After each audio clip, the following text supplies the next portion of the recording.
샬롬. 오늘도 만나게 돼서 반갑습니다. 감추어진 말씀의 의미에 대해서 알아보는 시간입니다. 누가복음 8장 9절로 15절의 말씀에 의거해서 말씀을 전하도록 하겠습니다. 우리는 본문 10절을 읽으면서 하나님 나라의 비밀을 아는 것이 허락된 사람이 있고 허락되지 않는 사람이 있다는 것에 대해서 적지 않은 충격을 받습니다. 예수님께서 비유로 말씀하신 이유가 그 허락되지 않은 사람들 때문이라고 그렇게 말씀을 했습니다. 그렇다면 어떤 면에서는 굳이 말씀을 들으라고 강조할 필요도 없고 전도할 이유도 없다는 말이 되는 것이지요. 그러나 그렇지 않습니다. 왜냐하면 우리는 하나님이 아니기 때문에 누가 허락된 사람인지 허락되지 않은 사람인지 알 수 없습니다. 때문에 사람을 골라서 말씀을 전가할 수도 없고 골라서 전도할 수도 없는 것이지요. 그저 결과를 하나님께 맡기고 우리는 열심을 다해서 복음을 전할 뿐입니다. 그러면 귀가 있는 사람은 말씀을 듣고 변화하겠지만 그렇지 않은 사람은 듣지도 못하고 변화되지도 않을 것입니다. 그럼에도 변하지 않는 것은 여전히 하나님 나라의 비밀을 아는 것이 허락된 자가 따로 있다는 것이지요. 우리로서는 이해하기 힘든 말이지만 그것은 우리의 이해를 요구하는 것이 아니라 하나님의 절대 주권 속에 있는 일이 되는 것이죠. 우리는 그저 어둠 가운데 버려두지 않으시고 크신 긍휼로 구원하시고 하나님 나라의 비밀을 허락하셔서 말씀 주시고 이해하게 하시고 믿게 하신 것을 감사할 따름인 것입니다.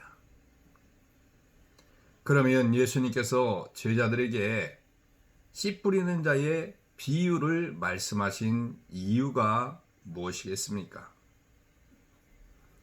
지난 시간에 나눈 것처럼 말씀의 핵심은 씨가 뿌려진 토양의 종류를 중심으로 해서 우리가 오늘 살펴보도록 하겠습니다. 첫째로 예수님은 말씀을 마귀에게 빼앗기는 자들을 경고하셨습니다. 예수님은 씨를 뿌린 자가 뿌린 씨 중에 더러는 길가에 떨어졌다고 했습니다. 농부에 의도한 것은 아니지만 길가에 떨어진 씨는 농부에게 밟히고 새들에게 먹힐 수밖에 없기 때문에 결코 결실을 맺을 수 없는 것이죠.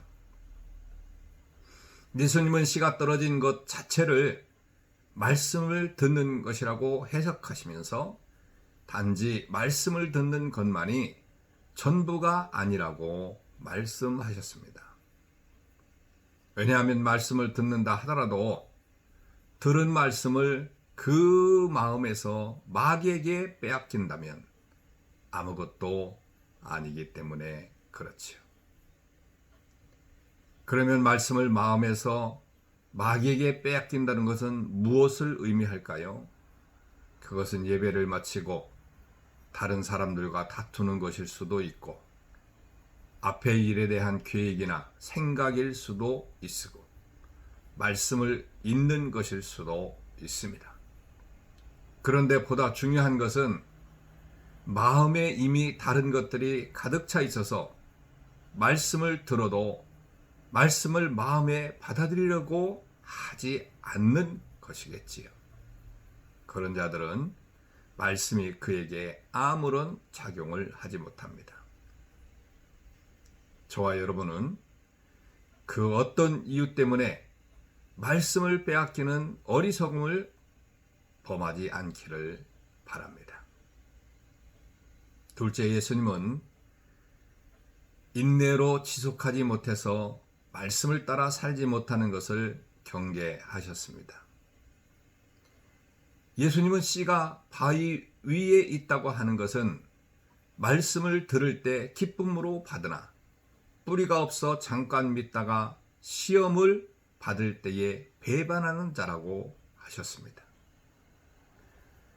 이 말씀에서 중요한 것은 뿌리를 내릴 것이니 뿌리를 내지 못하기 때문에 시험의 때에 배반함으로 버림을 당한 것입니다. 그러면 이 사람은 왜 믿음의 뿌리를 내리지 못했을까요? 사실 말씀을 들으면 그 말씀이 자신을 주장하여 변화시키도록 겸손히 말씀에 자신을 맡겨야 되는 것입니다. 또한 여러 가지 어려운 일이 다가와도 주신 말씀을 가지고 인내하며 견뎌야 합니다. 그런데 말씀에 진지하게 반응하지 못하는 사람은 빨리 반응하는데 오랫동안 말씀의 영향을 받지 못합니다. 그야말로 힘든 일이 다가오면 말씀을 붙잡지 않고 믿음을 버리게 되는 거죠. 우리는 이런 종류의 사람들을 무분별한 충동적인 사람이라고 합니다.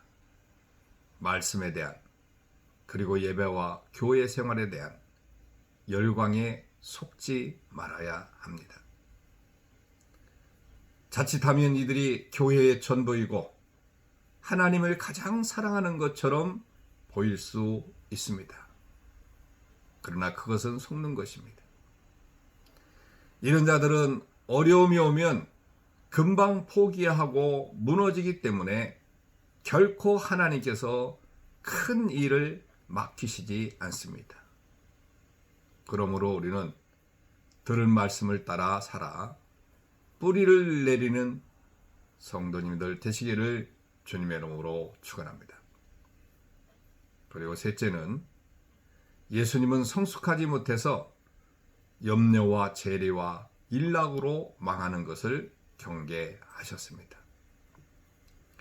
예수님은 가시떨기에 떨어졌다는 것을 이 생의 염려와 재리와 일락의 기운에 막혀 온전히 결실치 못하는 자라고 하였습니다. 말씀을 듣고 말씀으로 살기 시작하는 것은 대단한 은혜요 축복입니다.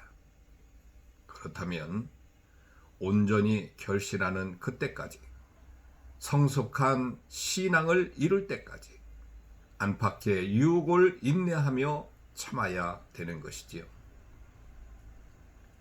그런데 성숙하지 않은 상태에서 염려의 늪에 빠져버리면 하나님을 의지하지 않는 옛 생활로 돌아가게 되는 것입니다.